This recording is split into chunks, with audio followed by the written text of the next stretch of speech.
Welcome to Draftman Standing, episode 4. It's Jack and John, and we are going to be discussing 3 different topics like usual. So we're going to start off with Alabama draft prospects.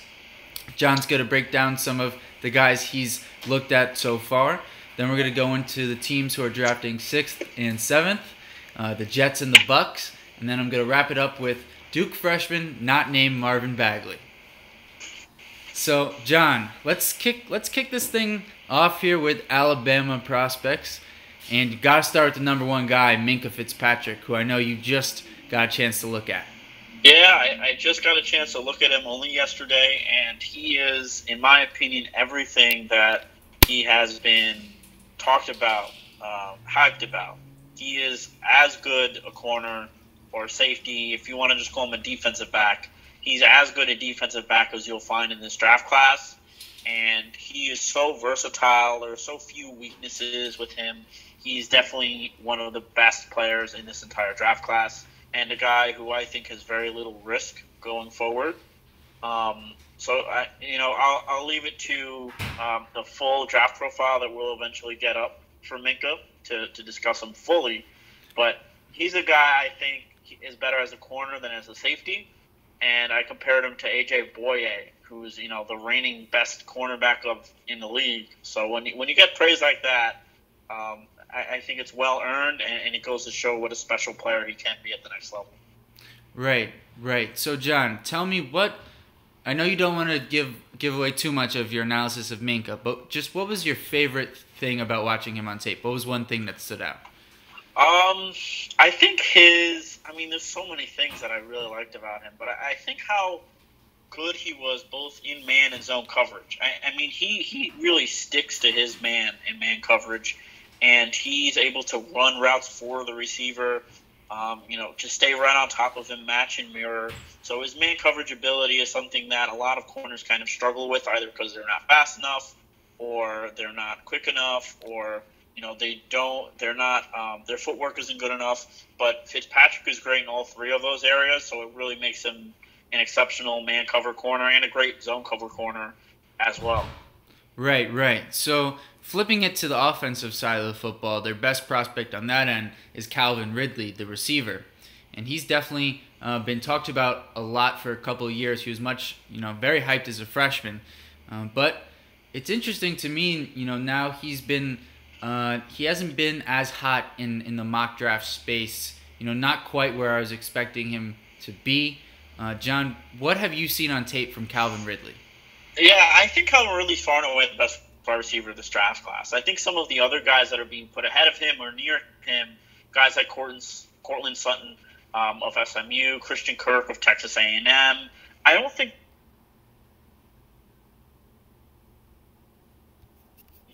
Ridley just is extremely fast, extremely quick, very good route runner, pretty good hands, and he's a guy who reminds me of Stephon Diggs a little bit, and just someone who I think can come in right away, be a number 1 wide receiver, make an impact from day one, unlike players like Kirk and Sutton, both who I think are going to be complementary wide receivers as opposed to starting wide receivers. Ridley, I think maybe he's a little better than Amari Cooper was coming out of Alabama. Cooper certainly hasn't looked as great in the NFL as he did at Alabama, but I think Ridley will be, an excellent wide receiver. I think he's the best wide receiver in the draft class. I don't think there are too many guys that come close to him, even to be completely honest. Right. All right. So I think you've said enough there on Calvin Ridley. One guy who stood out to me in the national championship game, as I know he did for you, was Daron Payne. And just his strength, power, but also the ability to move at his size was special to me. And it's going to be, he's going to go, I think, in the first round. Now the question becomes where in the first round, and I'm not sure I know yet. I want to watch more tape on him. But, John, do you have any inkling on where that is headed? Yeah, I think Daron Payne is a guy who's going to test incredibly well because he's a tremendous athlete. He's a very gifted player. You saw with the touchdown reception that he had against Clemson. it's one thing to have a big guy touchdown. When you have a big guy toe tap, end zone touchdown, that's pretty damn good. So Deron Payne is just a special athlete. I think he'll go to the combine. He'll test fantastically there. And he'll go from, I would say, low 20s to, mid-teens to maybe, top 10, near top 10 status, I think. And I think it'll be well earned. When I watched him on tape, obviously that game against Clemson and the game against Georgia was really his coming out party, and really showed, on a national stage how good he was. But, watching tape from earlier in the season too against teams like Vanderbilt and last year against Clemson, Payne, there's not a lot of weaknesses. There's some small bits to his game that, he needs to improve on. But there's not an overwhelming weakness that I see with Deron Payne, which is why I think he'll be, when it's all said and done, I think he's going to be picked between, say, 9 and 15. I think he'll go right in that area, and I think it'll be well earned. All right, John. All right, so 9 to 15, the early prediction. We're still in January, so you definitely have room to adjust that if needed as we get closer to the draft. Now, we could talk all day Alabama draft prospects. They have somewhere around 15 in the draft this year. But one of the ones that is most intriguing to me is Ronnie Harrison, because I think Ronnie Harrison has one of the greatest ranges in terms of where I've seen him in mock drafts, where I've seen some where he slides into the early third, some where he's a late first rounder. And I know it's early, and so that will change, but what have you seen about Ronnie Harrison's game? Because I thought a year ago there wasn't so much separation. I thought Fitzpatrick was the better player, but I didn't think there was as big a gap between those two guys. And now it's like night and day. So yeah, I think what's kind of crazy is, at least to me, like I'm pretty high on Ronnie Harrison. I like him. I think like the difference between him and Minka, though, is Minka is just an elite player, and Harrison is a very good player. So, you have one guy who's going to, be one of the best players on defense in Minka Fitzpatrick, and then you have Ronnie Harrison, who's probably going to be the second or third or fourth best player on a defense.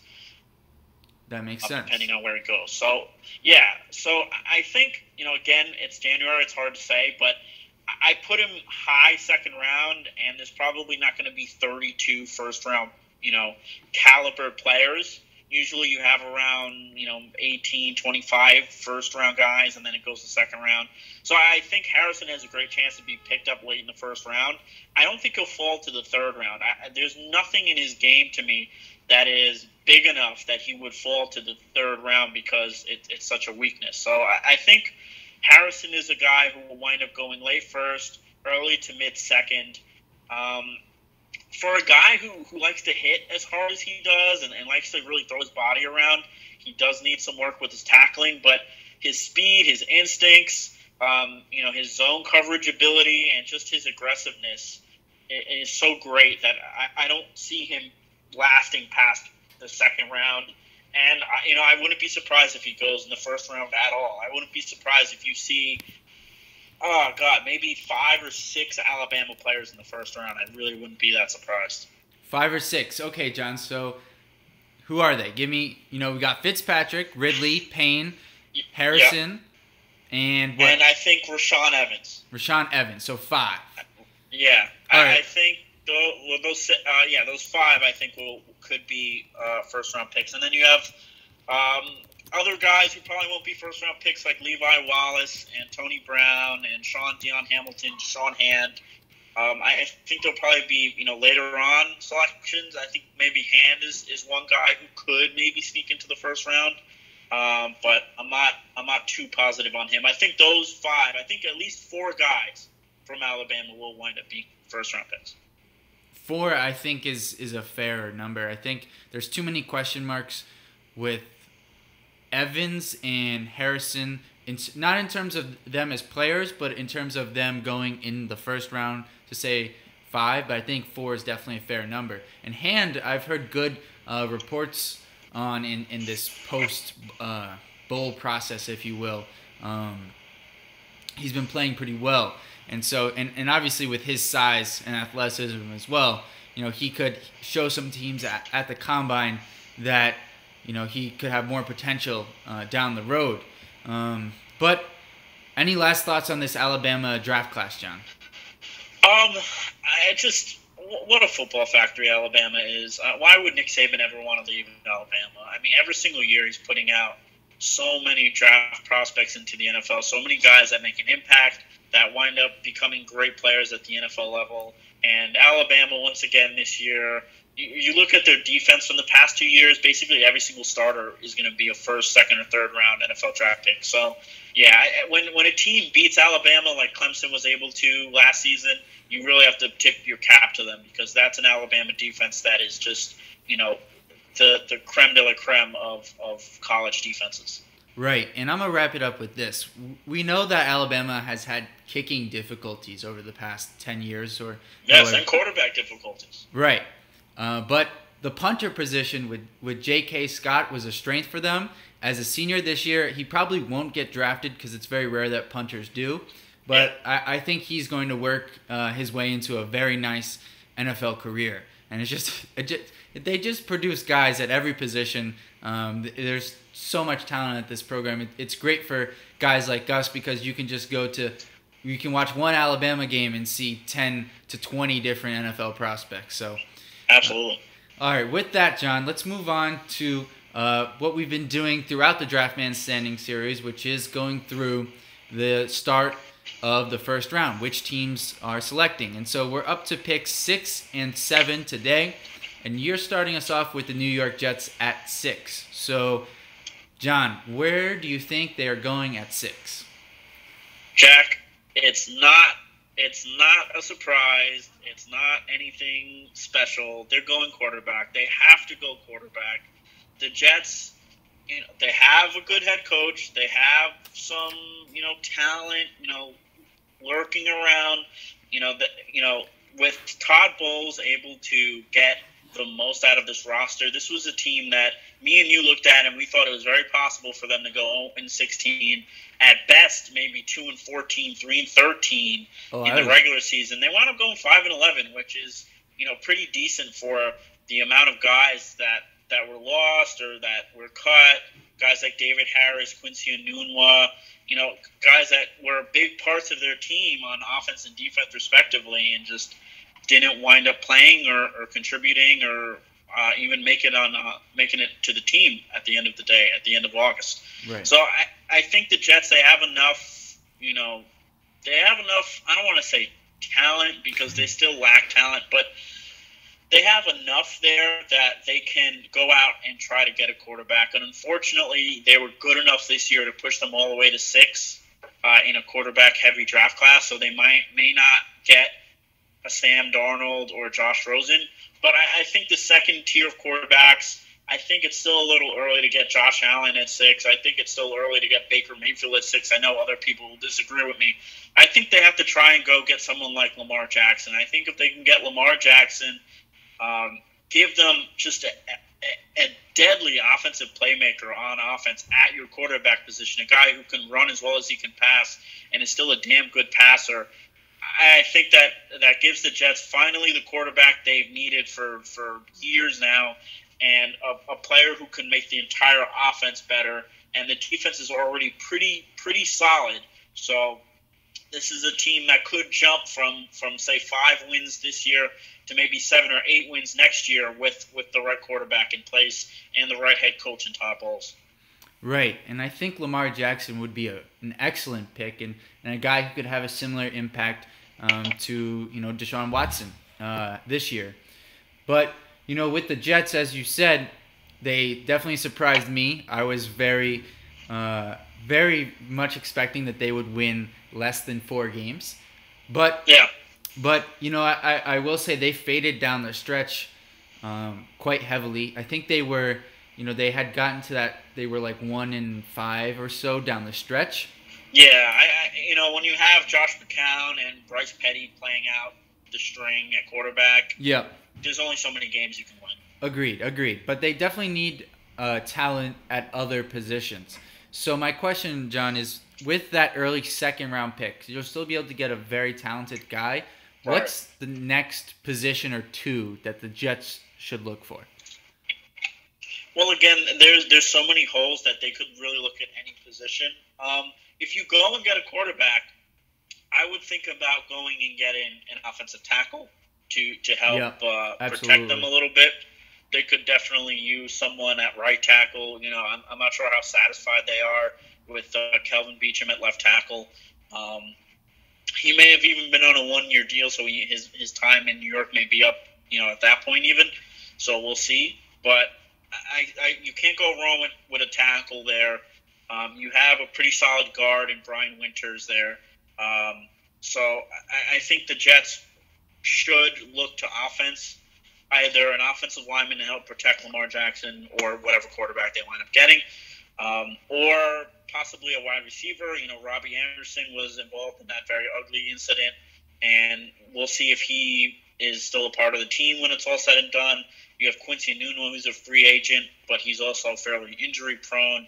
And beyond those two, there's not a whole lot there. You have Sharon Peak. I'm not, no one else off the top of my head is. You also have Jermaine Kearse, who they got in a trade with Seattle.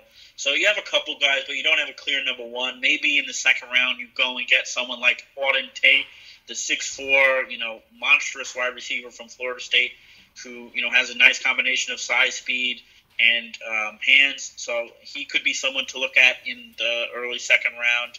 If not him, then maybe one of the offensive tackles, maybe Orlando Brown, Jamarco Jones, one of those guys. All right. So that's what John thinks the Jets should do. As to what I think the Bucs should do at 7. Well, this season for Jameis Winston, coming off the Hard Knocks program, it definitely they struggled to go 5-11 this year. They really struggled to run the ball. And so to me, and they were not only did they struggle to run the ball, but more importantly, they were last in the league in sacks, and they really struggled to get any pressure on the quarterback. And so for me, those are the two areas that you look to address with pick number 7. So Bradley Chubb, if he's available at 7, there's definitely a chance he goes earlier than that. But if there's a run on quarterbacks, he could very easily fall to them at 7, and that would definitely possible. Yeah, it's definitely possible. And if that happens, that would just be a dream come true for the Tampa Bay Buccaneers, because he's just sorely needed there. He could play, opposite Robert Ayers at least for next season, and then along with Gerald McCoy, they would actually have a really nice threesome at the defensive line positions. Yep. Still have Noah Spence there, who hasn't panned out great, but right, solid prospect. Yeah. Noah Spence exactly would also be able to move. He wouldn't be really the number one edge rusher anymore, and he'll come back next year. I believe he got hurt this year, and so if you had those 4 guys, thanks John for jumping in there, then you'd really have something brewing there at the defensive line. Now, if Chubb isn't there. And the other really outside shot is Saquon Barkley. To me, that would be a real home run selection to put that offense on another level. I think that could really jumpstart them.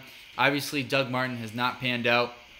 But again, unlikely that Barkley makes it there. So the last guy I would suggest, and at this point I think he should be available, would be Quentin Nelson. I think to add that guard to that offensive line, with Ali Marpet, Donovan Smith, you'd have a really nice foundation to protect Jameis Winston, and then whoever you get at running back, you could therefore also have some open running lanes for them as well. Yeah, the Bucs had a lot of injuries last year. They missed Jameis for a few weeks, and honestly, I think they're a team that is not so much lacking in talent, but lacking coaching. I think they did the wrong thing letting Lovie Smith go a couple years ago. And I think they're still kind of paying for it. Jameis hasn't exactly taken the next step forward to being an elite quarterback, even though, you have Dirk Cutter, a supposed QB guru there.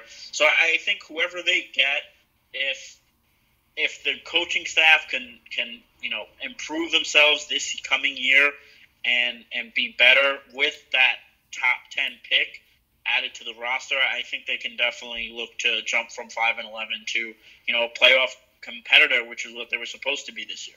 Right, and quite frankly, I think if they're able to get Chubb or a Nelson in the first round, they can get that running back in the second round. A guy like Sony Michel or even Darius Geis could be available. Maybe it's a bit of a stretch at 38. There's definitely going to be some teams who are going to look to snatch up those guys start of the second round, early or late first. But definitely a possibility. And even if they're not there, a guy like Ronald Jones would be a good selection as well. But they really do need to address that running back position, I think, early in the draft. Because they just need someone to complement Jameis, take a little pressure off of him. And I think it would really balance out the offense as well. All right, now moving on here to the NBA draft, Jack. We're going to talk about your Duke Blue Devils a little bit, but we're not going to talk about, the guy that everyone knows, Marvin Bagley. He is, of course, one of the best players in this upcoming draft. He'll be, no doubt, I would say a top 5 pick barring injury. But, Jack, let's talk about some of the guys not named Marvin Bagley on Duke. Guys like Wendell Carter, guys who will be, solid first-round, maybe second-round picks in the NBA draft, but aren't getting as much publicity as their, much ballyhoo teammate right now. Right. Absolutely, John. So, speaking of Wendell Carter Jr., the favorite line that the announcers love to say about Wendell is that if Marvin Bagley didn't commit to Duke in August, that Wendell Carter would be talked about every night as potentially one of the best big men in the nation. Instead, he's rarely even discussed. And there's a couple of reasons you say that. For one, if you look at just his raw statistics, he's averaging 14 points, 9 rebounds, 2 assists, 2 blocks, and a steal per game. Now, those are great numbers. And then when you take it a little bit further and you talk about the efficiency, and, he's made 61% of his field goals, and when he's shot threes, which is not very frequently, but he knows when to take them. He has a nice spot at the top of the key where he's very comfortable shooting the three-point ball, and he's made 11 threes, and it's been on 48% shooting on the season.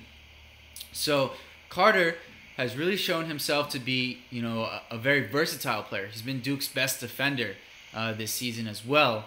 And so, to me, this is a guy who, yes, Marvin Bagley, as John correctly said, is going to go in the top 5. But I think Wendell Carter will also go in the lottery. And he'll be the only other Blue Devil who also goes in the lottery this season. Now, who are some of the other players on Duke that will fill out the roster, but also, could have a chance to go at some point, if not lottery, some point late first, second round in the NBA draft? Well, right. The entire starting 5 is going to go, I think, in the first round. Maybe the guards go early second, but I think they'll all end up going in the first round. And, we're not going to discuss senior Grayson Allen today because that would be an episode of its own. But, John's talking about the other 2 guards here, and he's talking about Gary Trent Jr. and Trayvon Duval. And Duval is the one I would be more worried about falling. And so on that note, we're going to save him for next because I feel like we got to start with the good stuff first. And Gary Trent has been fantastic for the Blue Devils the past couple of games. Just scored a career high of 30 points. And that was coming off of a game where he was very ill. And so I'm guessing he was still sick. And for him to put up that performance was just tremendous. Not to mention, it was against John's Miami Hurricanes, and all those points were needed in a late comeback run. Absolutely. And, so John can attest to Gary Trent's three-point shooting prowess. And he's been up and down throughout the season, but recently he's definitely been hot. And 43% shooting from 3 on 6 attempts tells you this guy's been knocking them down. 90% from the free throw line, although he doesn't shoot them very often. But a couple other things that jump out to me in terms of what Trent brings to the table and the reason why I think he's going to be a very good NBA player is that he's come onto this team where he's got 4 other guys who, were either ranked ahead of him or in Grayson Allen's case had been there longer and had, the reputation and the experience. And he's come in right away, figured out his role and done it and maximized it, getting 14.5 points a game, being a very sound team defender. And the thing that jumps out to me, though, is on offense, only 0.8 turnovers, less than 1 turnover a game. And I know, people are going to say he doesn't have the ball in his hands very often, and that's very true. But there are tons of young guards who don't have the ball in their hands and yet still turn the ball over. And so for him to understand his role and play it to such a high level is a great sign to me that he's going to have success at the next level, where he's going to have to play with other guys who are also more talented maybe than he is. Now, with Duval, the reason why I'm concerned with Duval a bit here is because, Duval was the number 1 ranked point guard prospect. And you wouldn't know that right now if you'd been hearing the media, because you would assume that would have been Trae Young. But Duval was actually ranked ahead of Trae Young, and he's had to make more of an adjustment at this level. His lack of three-point shooting has hurt, and the fact that he also has to figure out how to play with guys like Bagley and Allen, Carter, and Trent. Although really those guys should accentuate his strengths and not take away from them. But he's had to learn how to bring the ball up and kind of just dump it into the post and let Carter and Bagley go to work. And that's definitely been an adjustment for Duval. But on the positive end, he leads the ACC in assists still. He's incredibly fast, although not, I wouldn't say elite fast, like John Wall type speed. He's a notch below, I would say. But the three-point shot has definitely been coming on of late. He's made 7 of his last 10 threes. And so, they've been working. His form looks better, and he also had a bit of a eye issue where his left eye, he doesn't have great vision. And so they've been working to fix that. But Duval, he's got tremendous length. He's had, he gets over 1.5 steals a game. So he's been able to make an impact on the defensive end, even if it's not consistent. He's got good length as well. I think it's something freakish, like 6'10" or something, wingspan. So Duval, the thing with Duval is right now his potential is much higher than his current production. And so I think that's why he's still going to go in the first, but it's also the reason why he could slide to the second. All right, Jack. So finishing up here, we talked about the starting 5 going in the first round. Are there any other guys on this Duke team you think that can be NBA draft picks at some point or contribute to an NBA team this coming season? Well, the short answer to the second part of that question is no. No one else on this roster will be able to play in the NBA next year. Now, in terms of the future, I think it gets interesting when you look at 2 players who could potentially play at the next level, granted a couple seasons down the road. The first is Alex O'Connell, who could follow a similar path to Grayson Allen and Luke Kennard, where his freshman year he didn't play much, but showed flashes, and his sophomore year he really takes off. And next year it will be a little bit more difficult for O'Connell with the influx of wing talent coming in, but he should still be able to find some minutes out there on the court. And the other guy is Javin DeLaurier, who is just a freak of an athlete, a guy who, a similar guy, Semi Ojeleye, ended up transferring to SMU, found more success. Ojeleye was a much better offensive player. DeLaurier is more of a defensive-minded player. But, at 6'10", he's basically a pogo stick. And if he can continue to improve as he did from year 1 to year 2, there's a very real chance that as a senior he gets drafted as a pick and roll 5-man who's very active defensively, can switch on to everybody, and is a solid rotational piece at the next level. But it's going to take a lot of development for him to get there. Don't get me wrong here. All right, everybody. Thank you for tuning in to another episode of Draft Man Standing, our 4th episode. Remember, we will be having these every Tuesday at 6:30. Remember to tune in, listen up, and let us know what some of your questions are. And everything like that. Jack, any closing thoughts before we wrap up? For me, just getting started here in the draft world. It's January. Can't wait till we get to February in the NFL Combine and start moving into the NFL draft season. And as we get closer to the NBA draft, which is my favorite time of year. We'll see you guys next time. And that's Draft Man Stand.